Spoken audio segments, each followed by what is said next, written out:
saja yang mungkin mengetahui aturan ini, tetapi mereka masyarakat mungkin kadang diam saja tetapi geremet sebetulnya dalam hatinya kan gitu ya. Karena dana pemerintah kita itu sebenarnya terbatas, kalau harus memenuhi semua aspirasi, maka ini pemberdayaan di masyarakat dalam bentuk swadaya ataupun gotong royong ini harus ditingkatkan.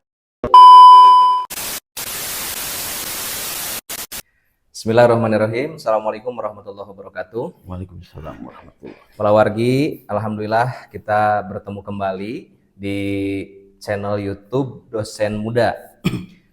Kali ini saya alhamdulillah kedatangan tamu yang luar biasa ini, karena memang beliau merupakan seorang aktivis dan alhamdulillah pada kesempatan ini beliau menyempatkan waktu untuk datang ke studio kita, dan insya Allah kita akan banyak berbincang ya dengan narasumber. Dan baiklah, kami perkenalkan, ini adalah Pak Otong Rukmana. Yes. Ya, assalamualaikum Pak Otong. Waalaikumsalam warahmatullahi wabarakatuh. Damang Pak Otong. Alhamdulillah. Mohon maaf ini mengganggu waktunya ya, waktunya istirahat. Insya Allah siap sedia. Iya. Jadi para wargi sekalian, ini Pak Otong ini merupakan penggagas dari salah satu komunitas yang ada di Kecamatan Pager Ageng, yaitu komunitas Kalang Rancage ya Pak Otong ya. Komunitas yang bergerak dalam penelitian dan survei pembangunan desa. Iya. Di antaranya itu ya. Iya. Dan alhamdulillah kemarin beliau mendapatkan penghargaan waktu peringatan HUT RI ke-78 kemarin ya, di Kecamatan Pager Ageng sebagai penggerak kegiatan ya. Sebagai penggerak kegiatan pemberdayaan, penggagas kegiatan pemberdayaan masyarakat desa. Dan banyak sekali sebetulnya aktivitas beliau ya, yang mana menjadi pergerakan-pergerakan sosial kemasyarakatan juga dalam bidang pertanian juga ya, dan perekonomian. Tentu kita akan banyak berbincang dengan beliau. Ini sangat menarik sekali ya, karena mungkin beliau ini bergeraknya bukan hanya ke bawah gitu ya, tapi membangun hubungan, menjalin hubungan juga dengan pihak pemerintah. Jadi sesungguhnya Pak Otong ini posisinya itu di mana? Di tengah mungkin ya, menyambungkan Pak Otong ya. Sebenarnya untuk komunitas Kalang Rancage sendiri itu sebagai lembaga swadaya masyarakat yang bermitra dengan pemerintah, artinya sebagai mitra kerja yang membantu program-program pemerintah sehingga keterwujudannya itu bisa lebih cepat lagi. Jadi kita sebagai komunitas membantu, memfasilitasi berbagai program-program kebijakan yang ada di pemerintah dengan elemen-elemen yang ada di masyarakat yang disesuaikan dengan tupoksi kami. Gitu. Nah, jadi ini sangat bagus sekali posisinya, karena kadang begini Pak, kadang pemerintah juga sulit mencari gitu ya, di mana ini masyarakat yang ingin istilahnya itu maju, bergerak dan maju kan, seperti itu. Nah, dengan adanya komunitas ini, Pak Otong bisa memberikan saluran gitu ya, dari atas ke bawah dan dari bawah ke atas, mungkin seperti itu ya, Pak Otong ya. Betul, karena komunitas kita itu lebih bergerak ke tugas pokok dan fungsinya itu di bidang edukasi dan sosialisasi. Iya, kepada masyarakat gitu kan. Sehingga kami sendiri dalam pergerakan ini membuat sebuah nota kesepahaman dengan pemerintah tentang pergerakan-pergerakan kegiatan yang bisa kami lakukan untuk membantu pemerintahan, khususnya di wilayah sekitar yang ada di wilayah kerja kami, dan mungkin nanti akan berkembang ke wilayah-wilayah lainnya kalau umpamanya di daerah sini sudah dianggap cukup. Baik. Jadi ruang lingkupnya saat ini masih di Kecamatan Pager Ageng ya? Ya, kita akan membuat percontohan di Kecamatan Pager Ageng, dan untuk desa percontohannya itu ada di Desa Cipacing. Ya. Itu bagaimana Pak Otong? Disebut percontohan itu ada apa saja gitu di desa tersebut? Ya, sesuai dengan indikator-indikator yang akan kami lakukan. Karena kegiatan-kegiatan yang harus kami lakukan itu kan harus terukur hasilnya. Betul. Makanya kita melihat ada beberapa indikator dalam konsep kerja kita. Yang pertama adalah keterlibatan daripada pemerintahan kecamatan dan pemerintahan desa untuk ikut bersama-sama melakukan kegiatan bersama, sehingga tujuan-tujuan yang akan kita lakukan itu bisa tercapai dan terukur. Sesuai dengan komunitas kami, bahwa kami itu bergerak pertama dalam hal untuk penuntasan pendidikan wajar Dikdas. Yang 12 tahun, karena sebagaimana kita ketahui Kabupaten Tasik ini kan untuk IPM-nya ini masih rendah dibandingkan dengan wilayah lainnya, di mana IPM kita ini masih peringkat nomor 2 dari bawah di Provinsi Jawa Barat ini. Iya, ini di atasnya Cianjur, gitu kan. Meskipun ada indikator peningkatan IPM di Kabupaten Tasik, tetapi kabupaten lain juga ada peningkatan yang lebih cepat lagi, sehingga ini kita membutuhkan sebuah langkah-langkah. Kalau menurut kami harus ada percepatan dari pemerintah. Ya, salah satunya itu keterlibatan dari lembaga-lembaga swadaya masyarakat ataupun komponen-komponen masyarakat yang emang mempunyai potensi untuk bisa meningkatkan indeks pembangunan manusia di Kabupaten Tasikmalaya ini. Baik, Pak Tong. Jadi diantaranya tadi ada wajar Dikdas. Itu bentuknya seperti apa? Apakah ada pendidikan kemasyarakatan atau bagaimana? Sebagaimana yang dicanangkan oleh pemerintah sebenarnya, untuk masalah pendidikan ini banyak khususnya oleh pemerintahan kita, baik di kecamatan maupun di tingkat desa, ini terabaikan. Terabaikan, seperti lulusan-lulusan yang seharusnya dilanjutkan dari SD ataupun SMP, itu banyak yang tidak melanjutkan, masih banyak yang tidak melanjutkan, dikarenakan beberapa indikator juga. Yang pertama faktor ekonomi, yang kedua masih adanya wilayah yang jauh dari sekolah, sehingga mereka enggan untuk bersekolah. Yang ketiganya, ini yang paling penting, ini adalah budaya keluarga. Masih ada anggapan keluarga bahwa pendidikan itu tidak usah tinggi. Betul. Cukup dengan lulus SD, lulus SMP, yang penting kita bisa hidup, yang penting kita bisa menjalani kehidupannya secara normal, itu aja. Padahal kalau menurut kita, ilmu itu adalah sebuah investasi untuk masa depan generasi muda, karena ilmu ini tidak terasa dibawanya gitu, tapi akan bermanfaat suatu hari ketika mereka membutuhkannya. Baik, jadi untuk program wajar Dikdas ini, komunitas Kalang Rancage ini membentuk ataupun menghimpun anak-anak yang putus sekolah seperti itu. Jadi itu nantinya dimasukkan ke mana? Ada PKBM kah atau ada wadah gitu? Langkah kita yang pertama itu adalah pendataan. Di mana seperti kita ketahui bersama bahwa negara kita itu adalah negara yang miskin data, Pak. Sehingga wajar kalau Presiden kita Joko Widodo itu lebih menekankan untuk pendataan. Apapun kegiatan bidangnya itu adalah pendataan dulu semua. Makanya itu dulu yang dilakukan oleh pemerintah kita, dan kita juga untuk menuntaskan wajar Dikdas ini karena kesulitan untuk mendapatkan data baik dari pemerintahan desa, dari lembaga-lembaga pendidikan ataupun dari masyarakat, sehingga untuk tahun ini diusahakan ada desa percontohan untuk bisa menuntaskan wajar Dikdas ini dengan pertama melakukan pendataan. Yang kedua, setelah melakukan pendataan, kita sudah MOU juga dengan lembaga-lembaga pendidikan baik formal maupun informal.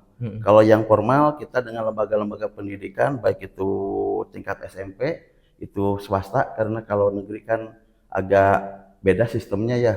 Kalau swasta dengan SMA atau SMK, juga kita dengan PKBM, kegiatan belajar masyarakat, di mana mereka menyelenggarakan program paket B dan paket C.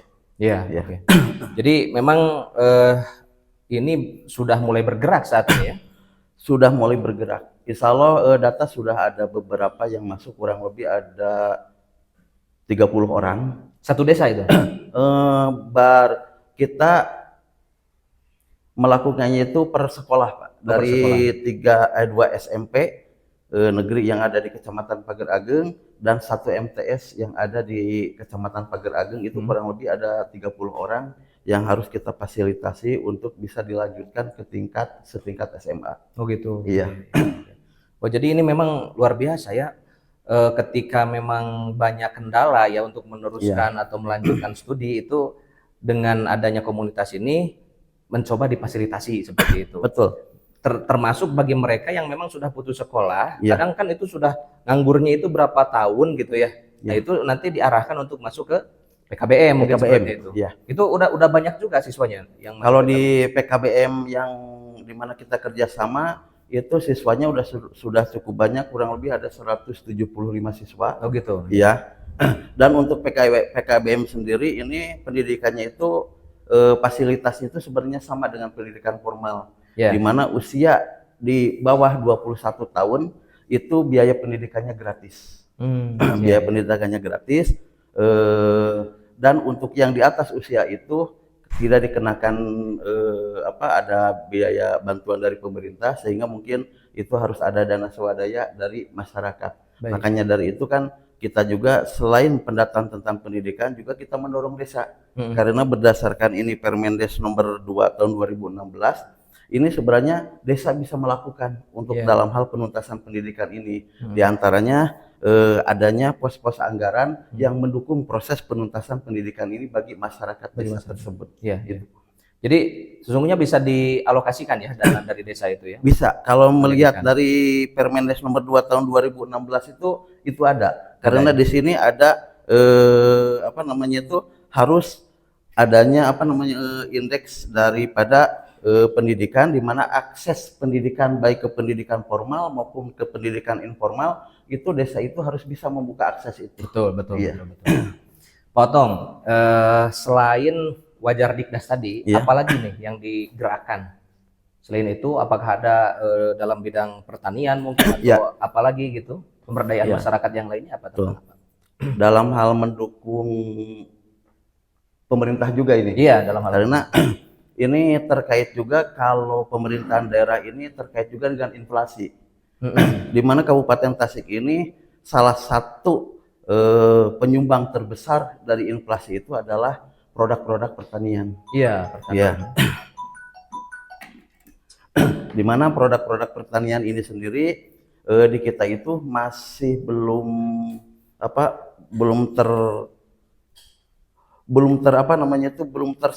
terkonsentrasikan.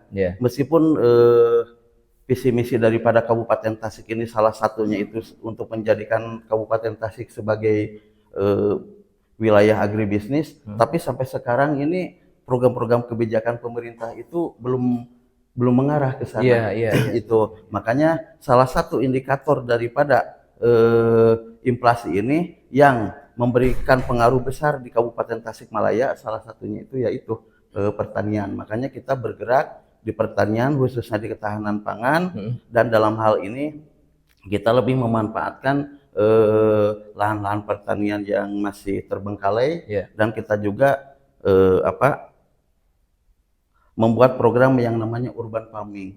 Jadi gimana tuh urban farming itu? Jadi urban farming itu adalah sebuah program tentang pertanian untuk memanfaatkan lahan-lahan sempit atau lahan-lahan kecil di wilayah-wilayah perkotaan. Oh gitu. Pemanfaatan pekarangan dengan memakai polybag atau dengan meningkatkan kualitas atau teknologi pertanian, penerapan teknologi pertanian melalui teknologi greenhouse. Iya, atau hidroponik ya itu. Ini juga sudah berjalan. Sudah berjalan. Kita di daerah Cipacing itu kita punya greenhouse, punya KWT namanya KWT Sauyunan, yang alhamdulillah sekarang sudah mulai berjalan bagus, dengan kita juga melakukan pembinaan dalam hal administrasi keuangannya, dan untuk dalam 2 bulan ini pencatatan administrasi tentang kelompok ini sendiri sudah bisa dilihat. Jadi saya melihat begini, keberadaan komunitas ini betul-betul sangat membantu pemerintah, baik itu pemerintah desa ataupun kabupaten. Dan sehingga ini memang perlu ada nampaknya perlu ada perhatian gitu ya dari semua pihak, bahwa memang peran daripada LSM ini penting gitu ya. Karena memang jauh lebih mengakar ke masyarakat. Seperti itu. Nah, potong begini, kadang kan orang sekarang ini banyak yang apa namanya ingin menjadi apa namanya seorang pemimpin baik itu di tingkat desa gitu ya atau menjadi perangkat desa, saat ini kan sedang hangat-hangatnya nih. Apalagi di desa kita nih. Bentar lagi kan ada apa namanya seleksi kawil ya. Ini sangat seksi sekali gitu untuk saat ini, karena apa? Karena memang sangat menjanjikan. Kalau dulu kan yang namanya apa namanya itu perangkat desa, kawil atau unduh lah kalau istilah di sini ya. Itu kan ada periodisasi satu periodenya itu kalau nggak salah 5 tahun dulu, kan gitu ya. Kemudian nanti kalau misalkan mau maju lagi dipilih lagi seperti itu, ada pencoblosan. Nah kalau saat ini kan tidak, dengan adanya aturan yang terbaru itu sehingga ada seleksi seperti itu, dan ini mekanismenya memang sekarang sudah seperti itu perangkat desa. Dan umurnya panjang sekarang itu, tidak hanya 5 tahun potong ya. Iya, betul. Sampai pensiun itu sampai umur berapa? 60 kalau nggak salah. Kalau nggak salah 60 tahun ya. Ya, berarti kan ini apa namanya itu sangat posisi yang sangat mungkin menjanjikan lah ya. Betul. Gitu ya, untuk jenjang karir seseorang gitu bisa menempati sebuah posisi di instansi pemerintahan. Nah, begini. Kita banyak berbicara tentang bagaimana untuk berada di sebuah posisi gitu kan ya. Tetapi kadang kita lupa tuh bagaimana setelah orang ini nanti duduk di sana kan gitu ya. Nah, jadi saya sebetulnya ingin menggali gitu potong ya. Karena ini kita sedang hangat-hangatnya apalagi sekarang di tingkat nasional nih. Sekarang apa namanya sedang hangat-hangatnya Pilpres dan lain sebagainya ya. Mereka elit-elit politik di atas itu sedang apa namanya istilahnya itu memposisikan diri koalisi dan sebagainya lah gitu ya, mereka yang lebih tepatnya di mana seperti itu. Nah begini potong, ketika kita berbicara tentang pembangunan desa ya, kembali kita ke sana. Nah apa sesungguhnya yang harus diperhatikan bagi seorang pemimpin di tingkat desa nih ya, baik itu kepala desa termasuk perangkat desa termasuk kawil. Ini juga kan kepala wilayah juga harus memahami betul nih bagaimana apa namanya itu membangun masyarakat di tingkat desa seperti itu. Nah, apa saja yang harus diperhatikan itu ya? Baik, ya. Sebenarnya kalau tentang masalah konsep pembangunan desa itu sebenarnya udah diatur di dalam undang-undang tentang desa, yaitu Undang-Undang Nomor 6 tahun 2014. Dan itu diperjelas lagi di Permendes atau Peraturan Menteri Desa, Pembangunan dan Desa Tertinggal dan Transmigrasi Nomor 2 tahun 2016. Di sana tertera bahwa dalam konsep pembangunan desa itu harus mengacu pada yang namanya IDM. Atau Indeks Desa Membangun. Nah, iya itu IDM ya. Jadi ini ada Indeks Desa Membangun, yang harus kita gali sekarang. IDM itu apa saja, potong? Ya. Sebenarnya Indeks Desa Membangun kita jelaskan dulu bahwa Indeks Desa Membangun ini akan bisa menentukan status desa. Di mana status desa ini terdiri dari 5 tingkatan. Yang pertama adalah desa sangat tertinggal, desa tertinggal, desa berkembang, desa maju, dan desa mandiri. Nah, untuk meningkatkan ini ada poin-poin yang harus kita lakukan dalam konsep pembangunan desa sehingga poin-poin ini bisa tercapai sehingga ini bisa status desa itu perlahan-lahan bisa meningkat menuju desa mandiri. Ya, puncaknya itu desa mandiri ya. Puncaknya itu desa mandiri. Itu dimana ini terdiri dari poin-poinnya yang paling mendasar. Pertama adalah poin-poin indeks ketahanan sosial. Iya. Yang kedua adalah indeks ketahanan ekonomi. Dan yang ketiga indeks ketahanan lingkungan dan ekologi.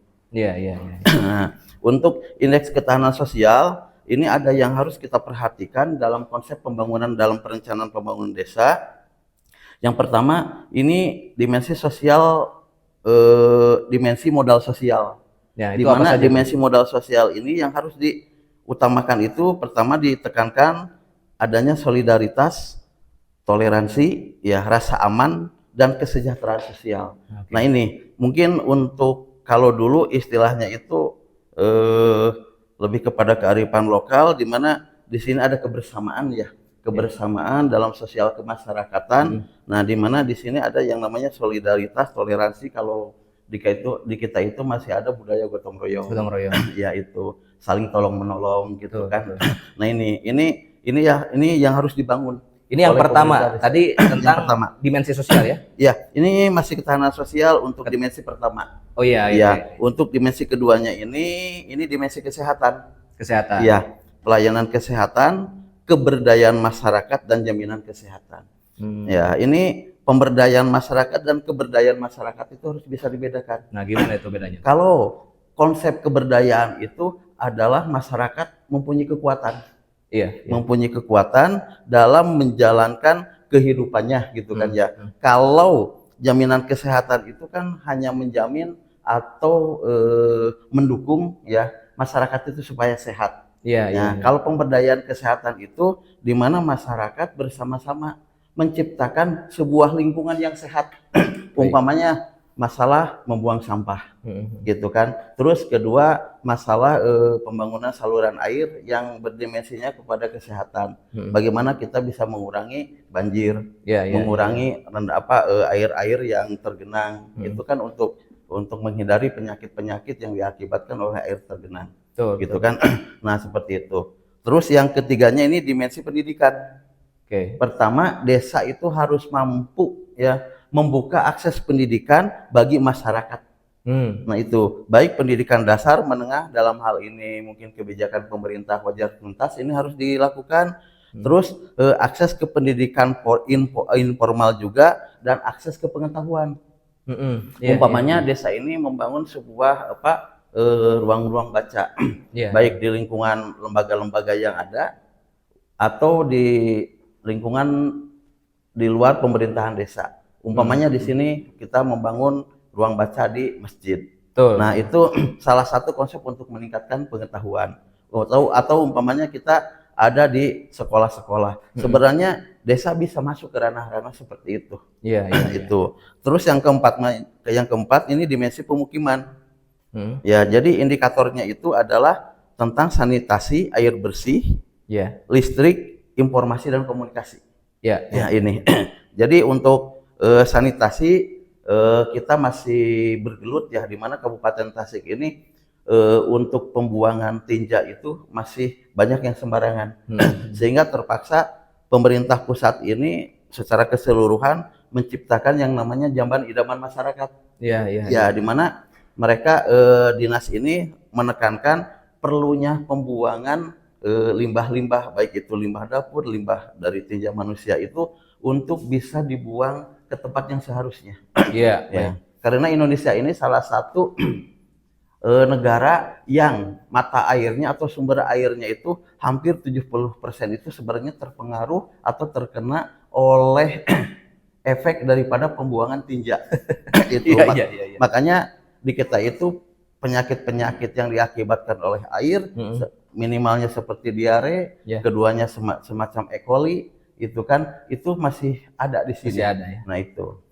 Potong, jadi nampaknya ini memang banyak indikator ya untuk membangun desa itu, tetapi setidaknya ketika kita mengetahui ya kan arah pembangunan itu kan jelas gitu arahnya mau kemana. Kan gitu ya. Sehingga begini, kadang orang itu sudah jadi ya kan. Anda sudah menempati posisi. Lalu kemudian apa yang mau Anda lakukan kan gitu ya. Nah, kadang itu jadi bingung ketika orang ini tidak memahami tentang konsep bagaimana IDM ini. Ya kan? Indeks Desa Membangun. Nah, setidaknya dengan beberapa tadi dimensi tadi, yang pertama tadi dimensi sosial, kesejahteraan ya. Kemudian apalagi kesehatan, ketahanan ekonomi dan lingkungan ekologi itu nampaknya memang itulah yang menjadi kebutuhan masyarakat kita. Termasuk pendidikan tadi. Karena memang itulah kebutuhan masyarakat kita. Nah, nampaknya ini supaya jadi pengetahuan untuk masyarakat ya kan. Kadang masyarakat juga bingung mau nuntut apa nih. Gitu ya. Karena memang tidak tahu ini ya kan. Akhirnya bingung juga, ujung-ujungnya kembali kepada tupoksi ya kan. Jadi kadang masyarakat menuntutnya masih budaya lama kan gitu ya. Contoh misalkan seorang kawil, kalau dulu kan mengurusi hal-hal yang memang sudah menjadi budaya, misalkan di suatu tempat mengurusi apa namanya itu, misalkan saluran air seperti itu kan ya. Ini menjadi tugas daripada penuh. Kan kasihan juga potong seperti itu. Tetapi kan ini memang sulit dijelaskan bagi masyarakat awam, tetapi seorang pemimpin, seorang kawil itu mestinya memahami ya kan, sehingga dia kerjanya itu by konsep kan gitu ya, by design lah seperti itu. Betul nggak? Seperti itu. Karena gini, kalau yang kami pahami bahwa konsep pembangunan desa ini bukan masalah pembangunan tentang infrastruktur dan sarana prasarana. Nah itu. Tetapi infrastruktur dan sarana prasarana yang menunjang ketiga indeks ini. Iya, gitu. Betul. Seperti tadi yang keduanya kan ada indeks ketahanan pangan, di mana di sini ada masalah tentang keragaman produksi. Iya. Gitu. Di masyarakat itu pemerintahan desa itu wajib memberikan edukasi ke masyarakat supaya keragaman produksi itu ada, baik dari pertanian, dari industri olahan atau apapun, sehingga tercipta yang namanya ketahanan pangan di situ. Gitu. Iya. Jadi jangan sampai ada beberapa hal yang sebenarnya bisa dibuat oleh kita, diberdayakan di masyarakat kita, itu tidak dilakukan. Nah itu, ya di sini juga kan ada pelayanan perdagangan, logistik, akses ke lembaga keuangan, ke lembaga ekonomi, dan keterbukaan wilayah. Salah satu saja saya ambil contoh di masyarakat yang menjadi apa namanya penyakit sekarang ya di masyarakat itu. Tadi karena kurang akses kepada lembaga keuangan ya kan, muncul apa potong sekarang ini? Bang Emok. Kasihan masyarakat, bahkan terjerat pinjol dan lain sebagainya. Ini merupakan sebuah fenomena yang saya kira bukan hanya di wilayah kita, tetapi banyak di wilayah lain termasuk di perkotaan. Itu sampai triliunan katanya kalau di daerah ibu kota itu. Nah ini kan menjadi sebuah hal yang mengkhawatirkan gitu ya. Sehingga memang ini peran pemerintah harus ada dalam hal ini kan gitu ya. Nah, jadi memang seorang pemimpin itu harus memahami betul konsep ini saya kira ya. Betul. Karena ini masyarakat itu sebenarnya di kita itu ya, itu masih banyak yang takut berhadapan dengan lembaga perbankan. Betul ya. Lembaga keuangan, sehingga mereka lebih mencari lembaga-lembaga keuangan yang mungkin tidak resmi atau informal dan memudahkan. Karena itu sangat mudah administrasinya. Jadi cukup dengan memberikan KTP, besoknya turun uang, dipotong 10%, ya besok paginya udah uang belum dimanfaatkan, belum digunakan untuk modal usaha, yang lagi udah ada di depan pintu lagi. Itu banyak gitu kan. Ya makanya kami selalu mendorong kepada pemerintahan desa bagaimana caranya masyarakat ini terbuka aksesnya ke lembaga-lembaga perbankan atau keuangan. Umpamanya kita mengadakan edukasi dan sosialisasi di mana kita mengundang orang-orang dari lembaga keuangan dan perbankan untuk bisa menjelaskan kepada masyarakat bahwa konsep lembaga keuangan yang resmi itu sebenarnya jauh lebih aman. Begitu kan.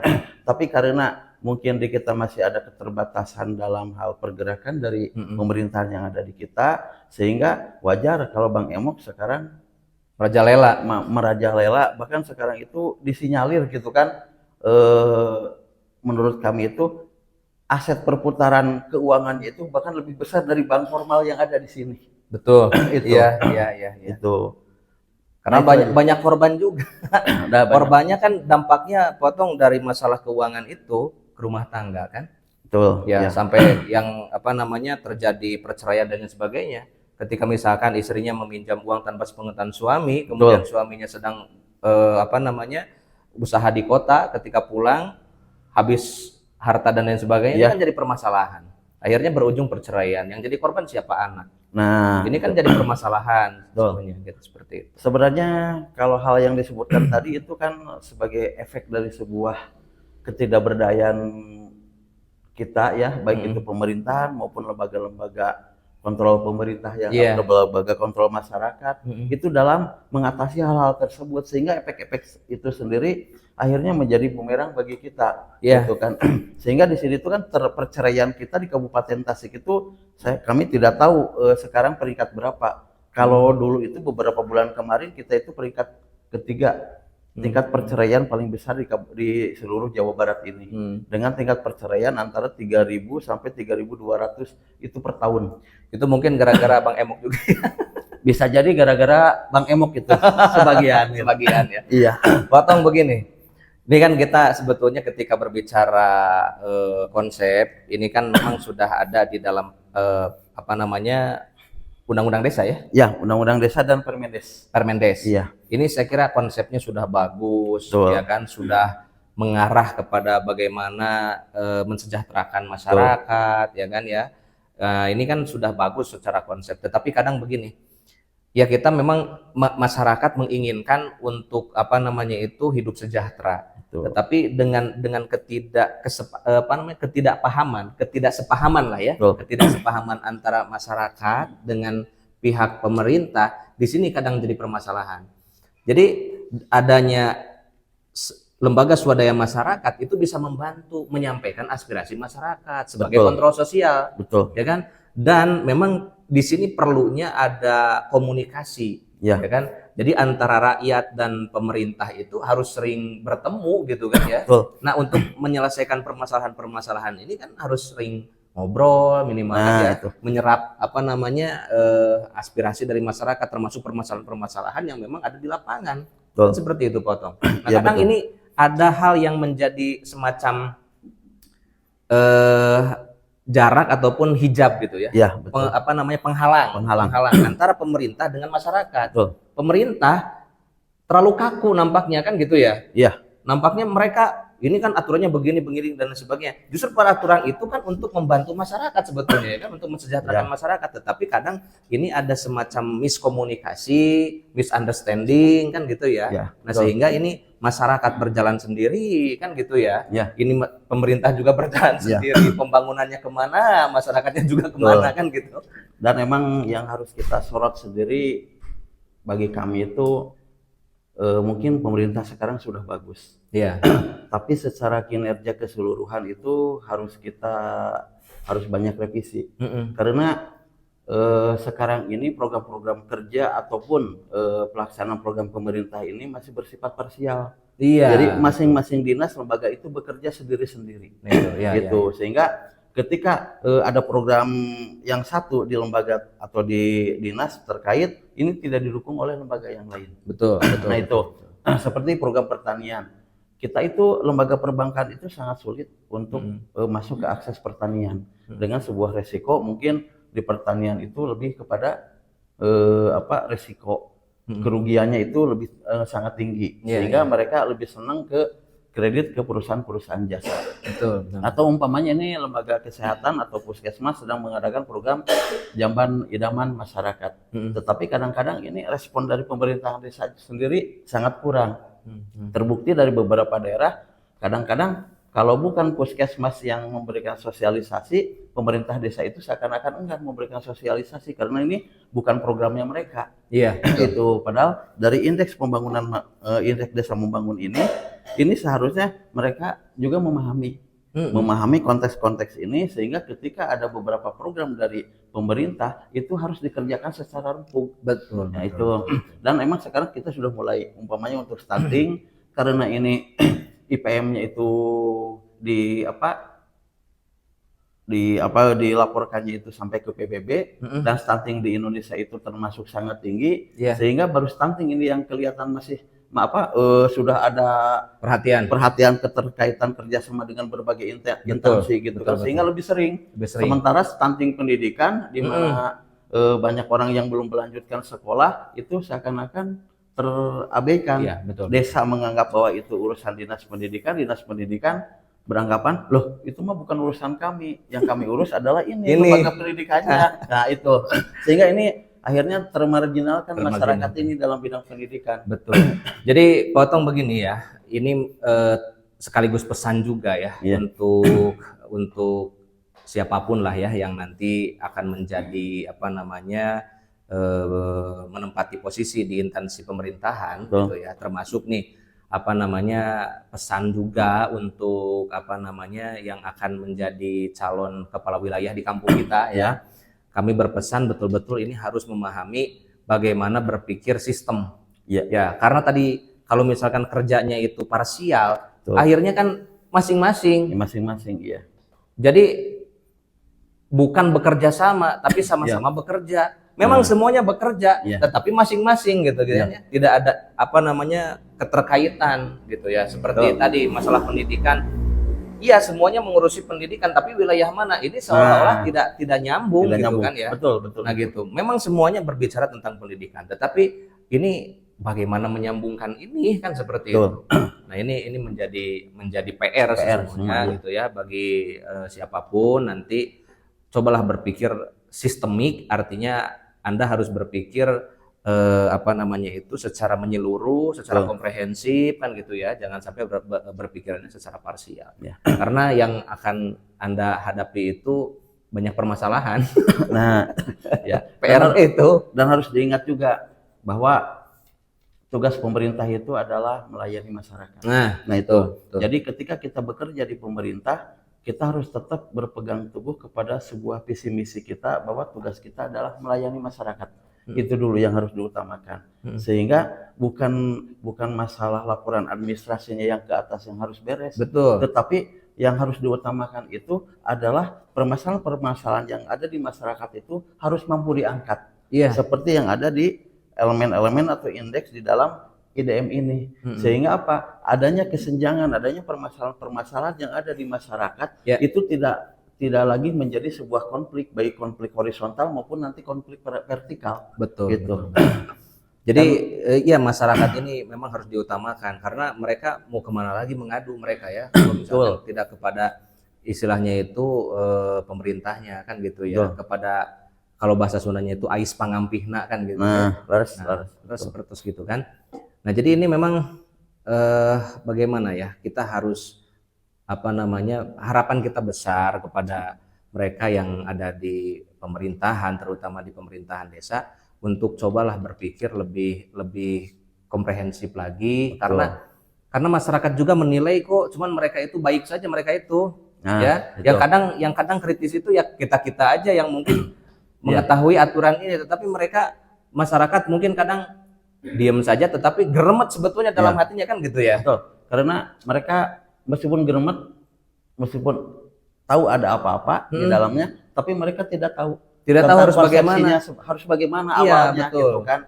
Ya karena kan masyarakat itu lebih cenderung berpikirnya itu kalau tentang desa itu kan pembangunan yang penting berjalan gitu kan. Kalau ada hal-hal yang sifatnya melanggar atau korupsi atau etika moral, baru masyarakat bergerak. Padahal konsep pembangunan ini sendiri itu harus dimulai dari pemerintahan terkecil, yaitu kedusunan atau kepunduhan atau di beberapa daerah lain ada nama kelurahan.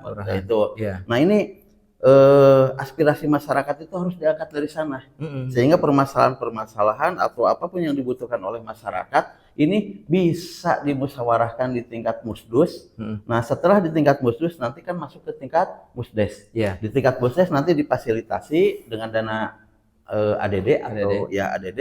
Nah kalau yang tidak bisa difasilitasi nanti ada yang namanya musrenbang. Ya terus yang paling penting juga karena dana pemerintah kita itu sebenarnya terbatas kalau harus memenuhi semua aspirasi, maka ini pemberdayaan di masyarakat dalam bentuk swadaya ataupun gotong royong ini harus ditingkatkan. Betul. Ya, sehingga jangan sampai masyarakat sendiri hanya mengandalkan pemerintah. Jadi emang harus ada sinergitas di sini gitu. Sehingga pemerintahnya sendiri bukan pemerintah bingung, orang teh kudu ngabangun naon ke masyarakat karena masyarakat tidak aspirasinya itu tidak nyambung dengan pemerintah.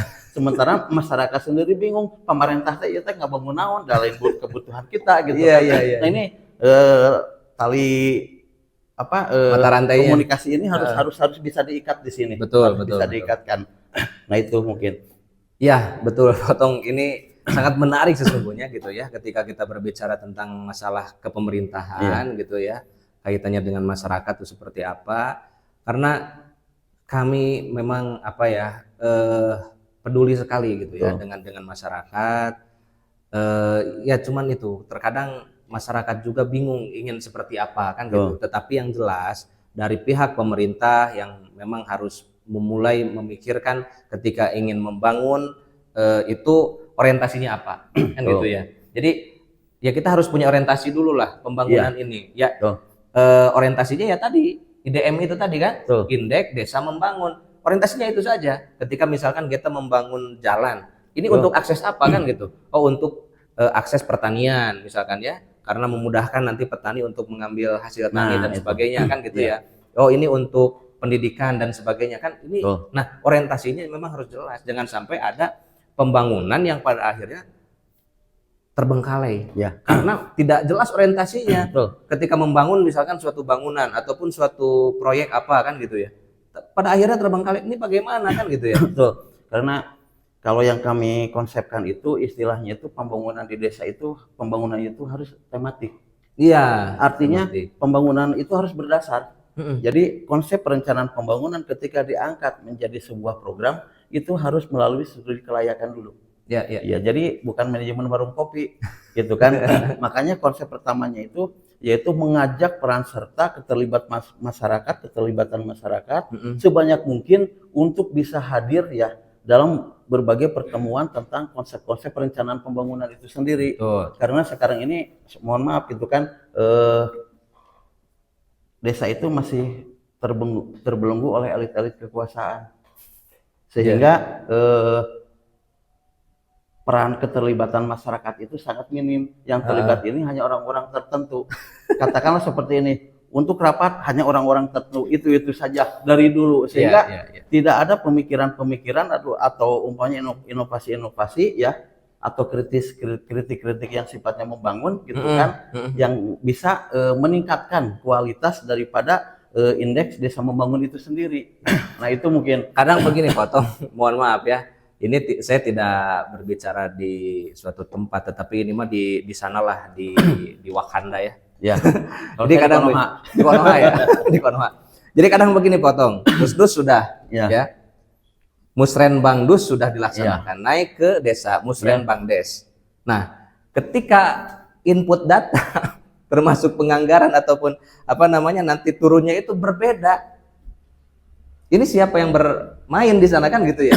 Harusnya hasil daripada Musdes itu adalah sebuah kekuasaan tertinggi di desa sendiri ya, sehingga pemerintahan desa ini sebagai tugasnya melayani masyarakat itu harus mengakomodir dari Musdes ini untuk konsep-konsep pembangunan untuk dijadikan program dan nanti dilaksanakan program itu sendiri. Jadi jangan sampai nanti Musdes itu sendiri hanya sebagai acara-acara simbolis yang penting untuk kepentingan sebuah administrasi gitu kan. Nah itu makanya kita sering memantau waktu kami juga sekarang masih di LPM, Lembaga Pemberdayaan Masyarakat, itu kita memantau masih banyaknya desa yang justru antara Musdes dan program-program pembangunan desanya itu malah tidak saling terkait, kan. Makanya ketika masyarakat ingin membangun A, tiba-tiba kok yang turun B gitu kan. Nah itu sehingga ini tercipta sebuah konflik nantinya. Betul. Jadi konflik ini betul-betul jadi konflik karena itu tadi masyarakat inginnya apa, ternyata pembangunan yang direalisasikan apa. Seperti itu. Jadi ini tidak ada sinkron lah dengan masyarakat seperti itu ya. Terus tambahan gini ya Pak, jadi sebenarnya desa sendiri sekarang itu sudah cukup enak gitu ya dengan konsep undang-undang desa ini, di mana dana dana pembangunan itu sekarang kan sudah ada di desa semuanya, gitu. Tinggal bagaimana pemerintahan desa itu mampu mengakomodir aspirasi-aspirasi yang ada di masyarakat. Nah itu jadi beberapa tahun ke belakang itu mungkin konsepsi pembangunan itu masih berkutat di masalah pembangunan infrastruktur, gitu. Karena ini salah satu konsep untuk meningkatkan perekonomian masyarakat juga. Tapi kalau sudah beberapa tahun sekarang masih berkutat tentang infrastruktur tanpa meningkatkan pemberdayaan, ini akan percuma. Gitu. Karena mencerdaskan masyarakat itu akan adalah lebih penting. Di dalam pembukaan Undang-Undang Dasar 45 udah jelas bahwa itu kewajiban kita mencerdaskan kehidupan bangsa, bukan menciptakan sarana prasarana. Tidak ada di pembukaan undang-undang pembangunan infrastruktur. Yang ada mencerdaskan kehidupan bangsa. Jadi fokus pembangunan itu tidak cukup hanya infrastruktur saja, tapi lebih kepada pembangunan sumber daya manusia. Dalam hal pembangunan sumber daya manusia tentu ini banyak banyak elemen yang terlibat di sana. Betul. Termasuk tokoh agama, tokoh masyarakat, kan gitu ya. Betul. Semuanya itu terlibat sehingga ini bisa bekerja sama. Nah, semuanya. Karena saya kira tidak mungkin hanya pemerintah saja yang bergerak. Betul. Semuanya harus ada keterlibatan. Gitu kan ya, Pak. Makanya yang dibutuhkan itu kan di desa itu penggerak-penggerak ekonomi. Ya itu di antaranya salah satunya itu kan para pengusaha. Itu harus dilibatkan. Terus para penggiat pendidikan, baik itu dari lembaga formal, baik guru, perguruan tinggi, ataupun aktivis-aktivis yang lain itu harus diberdayakan. Jangan sampai, mohon maaf aja, kadang-kadang ada pemerintahan desa itu justru ketika melibatkan mereka, justru pemerintahan desa itu malah takut, gitu kan, sehingga mereka lebih membatasi informasi tentang pelaksanaan program pembangunan di desa. Anggaplah banner untuk laporan pembangunan ke masyarakat itu kan bisa ditulis, tetapi konsepsi pembangunan awalnya itu harus mengacu kepada Permendes, ya, mengacu kepada konsep tata kelola perencanaan pembangunan di desa itu sendiri, yaitu awalnya apa? Masyarakat. Nah itu yang harus diutamakan. Ya, ini sangat menarik sekali Potong ya. Jadi banyak hal sesungguhnya yang kita bicarakan. Tentu ini dalam rangka kita mencoba memfasilitasi, ya kan. Jadi posisi masyarakat, rakyat ya, posisi pemerintah kan gitu ya. Dan kalau boleh kita simpulkan gitu kan ya. Jadi ini faktor penting yang harus dipahami oleh pemerintah, memahami orientasi pembangunan. Dalam hal ini di desa itu ada indeks desa membangun, ya kan? Ini harus dipahami betul nih oleh kepala desa termasuk perangkat desa. Jadi ini menjadi acuan dalam membangun, ya, bukan hanya infrastruktur tapi juga kepada SDM-nya. Nah, selain daripada itu harus juga membuka diri, artinya komunikasi langsung dengan warga masyarakat, seperti itu kan. Sehingga masyarakat juga bisa menyampaikan aspirasi, ini inginnya seperti apa, potensi yang dimiliki ini apa. Kalau misalkan pertanian tadi sampai pada bagaimana akses pertaniannya, ketahanan pangan dan sebagainya itu dibantu, difasilitasi oleh pemerintah, kan seperti itu. Sehingga ini ada keterkaitan lah ya antara pemerintah dengan masyarakat.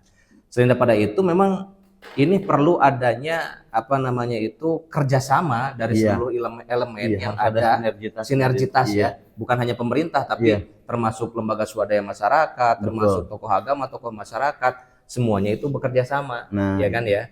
Jangan sampai sama-sama bekerja tadi itu ya. Jadi masing-masing kerjanya kan gitu.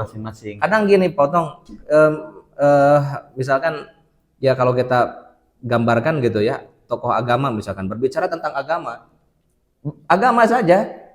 Ketika dia diajak berbicara tentang bagaimana memasukkan nilai-nilai agama ini ke dalam sistem pemerintahan kan sulit juga itu.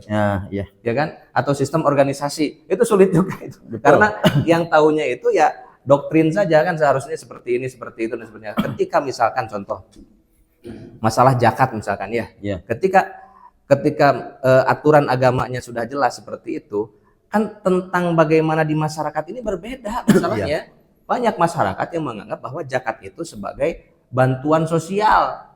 Itu. Bukan lagi orientasinya terhadap aturan agama atau syariat Islam kan gitu. Banyak orang yang ingin menerima zakat fitrah, ya. Jadi dia menjadikan dirinya sebagai fakir miskin. Naudzubillah kan.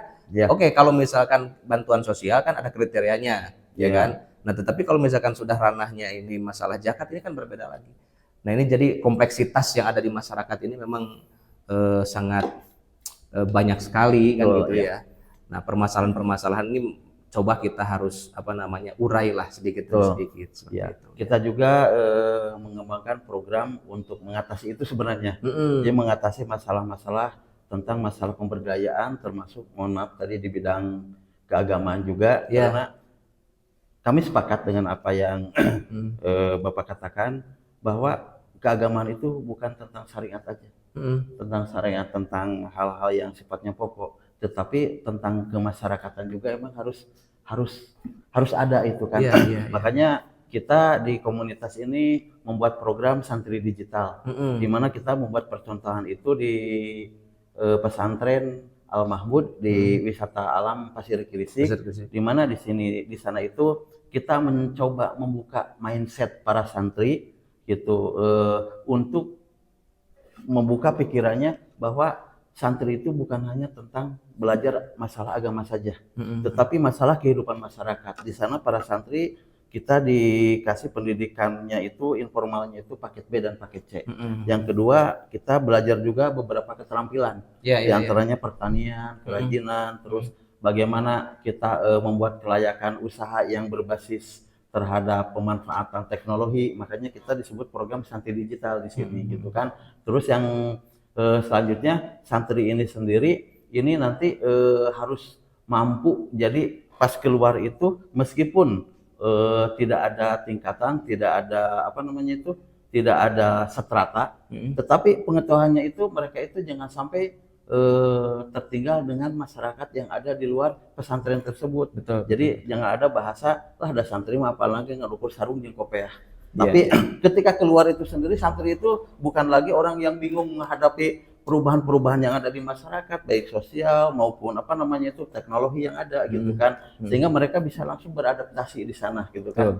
Nah itu. Nah jadi coba membumikan ya kan bagaimana ajaran agama ini masuk ke dalam berbagai bidang ya, termasuk tadi dengan adanya program apa santri digital itu sudah mulai itu tersentuh kan ya, generasi-generasi muda itu ya, untuk bagaimana mereka berdakwah dengan media digital. Nah, itu salah satunya seperti itu. Jadi memang ini banyak hal yang kita bicarakan, tidak hanya satu ya. Saya potong ini karena apa namanya banyak yang harus kita bicarakan ya, tetapi apa daya waktu yang membatasi kita ya. Insya Allah lain kesempatan kita akan apa namanya banyak berbicara lagi berbincang lagi dengan Pak Otong, karena saya juga ingin melihat secara langsung nanti Pak Otong ya kalau ada kesempatan bagaimana komunitas Pak Otong ini, Kalang Rancage ini memberdayakan masyarakat dalam bidang pertaniannya, kemudian pendidikannya. Coba nanti kita di lain kesempatan mudah-mudahan ya kita bisa melihat secara langsung sebagai contoh real lah di masyarakat. Begini loh, misalkan mengatasi masalah pendidikan, ini pertanian, kemudian tadi digital santri digital seperti itu. Jadi real itu, tidak hanya jangan-jangan ini Pak Otong ini hanya bercerita saja, tapi ini kan langsung nanti kita lihat seperti itu. Iya, siap. Kita tunggu kedatangan Bapak dan rekan-rekan semua di lokasi. Insya Allah mudah-mudahan kita bisa dan ada waktu nanti ya. Amin. Pak Otong terima kasih. Ini terima kasih banyak pengetahuan yang kita dapatkan hari ini. Terima kasih dan Assalamualaikum warahmatullahi wabarakatuh. Waalaikumsalam warahmatullahi wabarakatuh.